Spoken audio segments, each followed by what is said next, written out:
que os bilionários fazem para poder organizar o seu patrimônio, para que sua família não passe por esse processo do inventário. É isso que nós vamos apresentar, tá? E essa solução, ela está baseada em 3 pilares, tá? O primeiro pilar dessa solução usada pelos bilionários é o pilar da licitude. Então, tem que ser um sistema que ele seja lícito. Como assim, né? Um sistema que ele esteja todo formatado dentro da lei, que ele é feito não às escondidas, como um subterfúgio, não, ele é feito escancarado, com a participação de todos os entes públicos. Então, não é um sistema que serve para esconder ou dar jeitinhos, é um sistema que ele é bem estruturado, dentro daquilo que é permitido, dentro da lei, para que você transfira os seus bens para os seus herdeiros, eles recebam esses bens aí, a sua herança, sem ter que passar pelo processo de inventário. Isso de forma totalmente lícita, porque se não for lícito, não prevalece, o próprio judiciário derruba essa questão no primeiro embate. Então, tem que ser um sistema lícito. Você não quer criar um problema para sua família maior do que o problema de inventário. Você quer criar uma solução que seja aí acessível para sua família e que realmente ela se firme nessa solução, né? Não um problema. Né?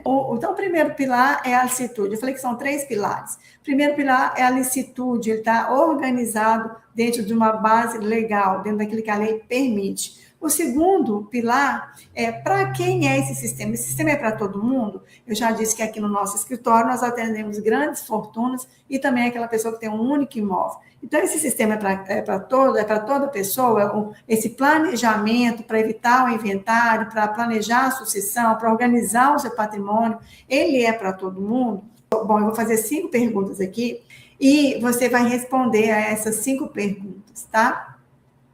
Então, as perguntas são o seguinte: para que esse sistema, né? Você tem herdeiros? Responde aí se sim ou não, se você tem herdeiros, tá?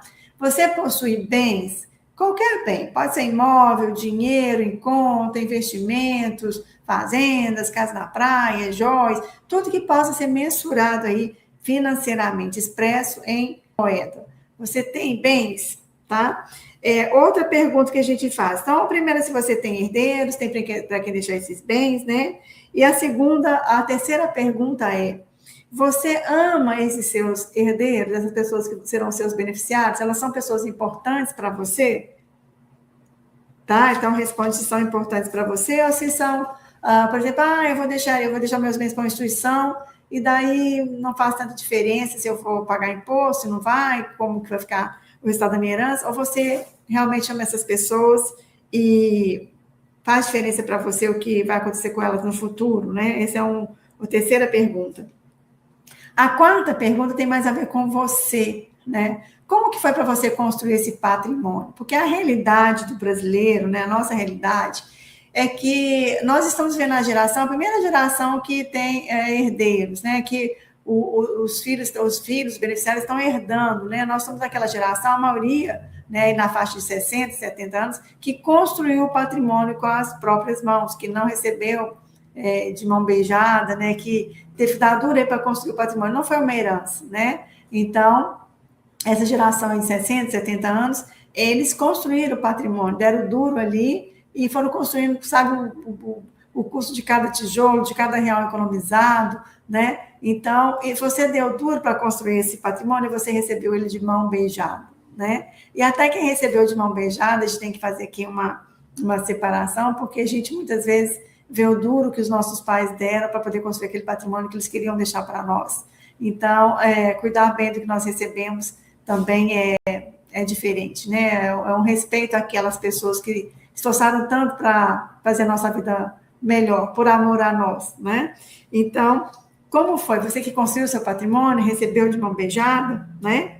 E a última pergunta é: você gostaria que as pessoas que vão herdar seu patrimônio, que elas herdassem 100%, ou você não se importa de entregar para cartório, governo, advogados? Então, se a sua resposta é não, eu quero agradecer por 100%, né? Aquela frase que o pai sempre diz para os filhos, a mãe, né, os parentes ali, sempre diz para os seus herdeiros, aquelas pessoas que eles amam, que eles se importam, o cônjuge, para aquela pessoa que é importante na vida dele, né? Eu construí isso tudo para você. Então, eu desejo que você receba isso tudo. Se você respondeu sim a essas perguntas, então esse sistema é para você. Faz sentido você estar aqui. Agora, se você não respondeu sim a essas perguntas, então esse sistema não é para você, tá? E a questão é agora, né? Como funciona então? Como que funciona esse sistema? Como é que eu faço para poder ter esse sistema, né? O terceiro pilar, antes da gente falar como é que funciona esse sistema, o terceiro pilar, eu falei de 3 pilares, então tem o terceiro pilar. O terceiro pilar é o seguinte: o que as famílias têm buscado, mas que não funciona para poder evitar o inventário, ou não é a forma mais eficaz? Pode colocar aqui nos comentários o que você já viu as pessoas fazendo para poder evitar o inventário. A campeã, sempre em todos os comentários, é doação. Doação de bens em vida com reserva de usufruto. Mas a verdade é que isso está longe de ser uma solução. Houve uma grande corrida aos cartórios com medo do aumento do imposto sobre a herança, né, que ele vai grande parte, nós estamos com esse risco de verdade, hoje já é uma realidade para nós, os 8%, que a gente vem falando tanto tempo aí, né, mas as famílias correram aos cartórios para fazer doação, sem imaginar que tinha uma solução melhor e mais em conta, mais econômica em todos os termos, e que garantiria para ela, como nós vamos mostrar amanhã, que ela ficaria livre de alguns problemas, porque, olha, quando você doa os seus bens, você está confiando naquela pessoa que é o seu filho, a sua filha, uma pessoa muito próxima, mas a realidade é que a gente não consegue prever o futuro, não é? Então, hoje você tem tudo muito bem acordado com o seu filho, ele te respeita, ele entende que você pode fazer gestão total do seu patrimônio, que você pode vender na hora que você quiser, que você tem os frutos daquele bem que você doou para ele, que é só um dia que ele vai ter o pleno, que vai suspender o usufruto, que cai a causa do usufruto e que ele vai ter a plena propriedade, né? Ele sabe que é um evento aí no futuro, né? Mas a verdade é que essa pessoa, o seu ente querido, aquele que você conhece, que você criou, que você tem proximidade, ele tem um agregado. E aí é que muitas vezes a gente tem visto aqui algumas famílias sofrendo bastante, né? Na época da pandemia isso foi bastante agravado, coisas que eram imprevisíveis, né? Elas aconteceram. Então foi um cenário muito triste, nós vimos coisas aqui no escritório que nos deixou bastante atordoados, né? Com as pessoas. Então, num determinado momento, casamentos até, né, a nora, o genro, aquela pessoa que é o agregado, né, em grandes discussões, porque os pais, né, que deram aquele bem com reserva de usufruto não deviam vender, que aquilo era direito dos filhos, e na verdade não é bem assim, né? Então, mas esse tipo de confusão acontece quando você faz doação com reserva de usufruto. Se você perguntar aí,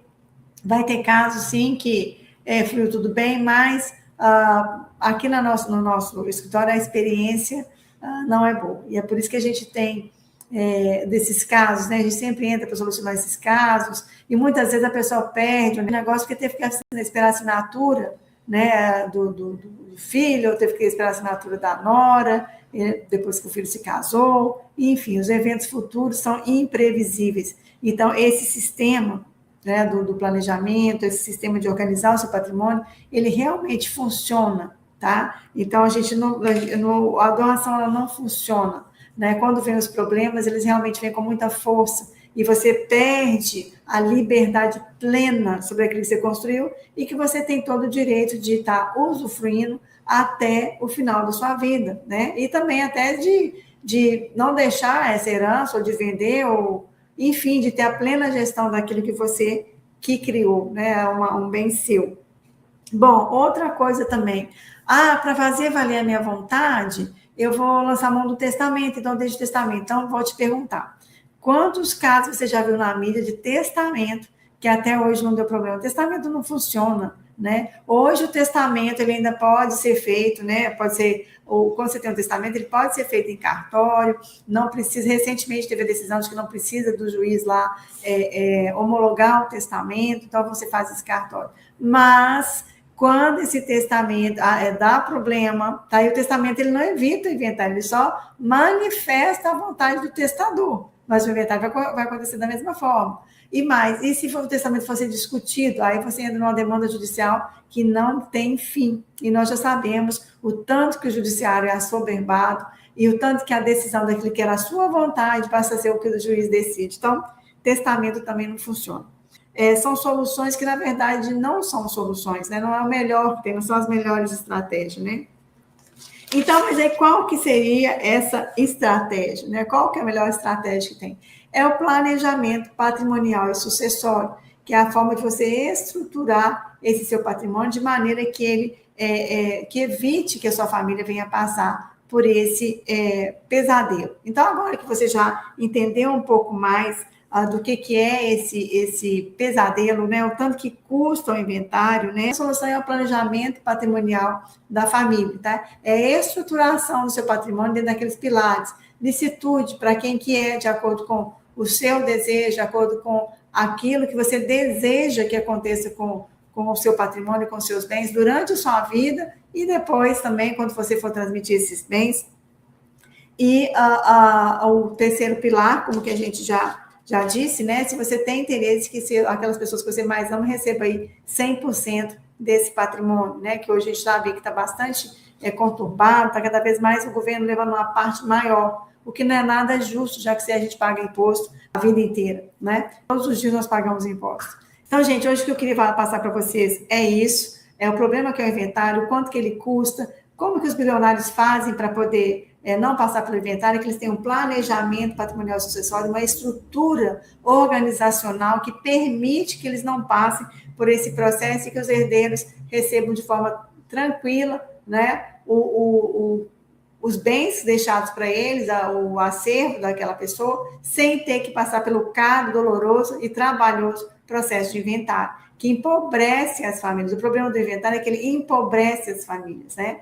Então, a gente tem que estar contribuindo para que os nossos herdeiros não empobreçam, né? Não mudem até de classe social. Então, não se esqueça de se inscrever no nosso canal e ativar as notificações, aquele sininho, assina as notificações, coloque lá todas. Muito obrigada pela tua presença aqui. Até mais.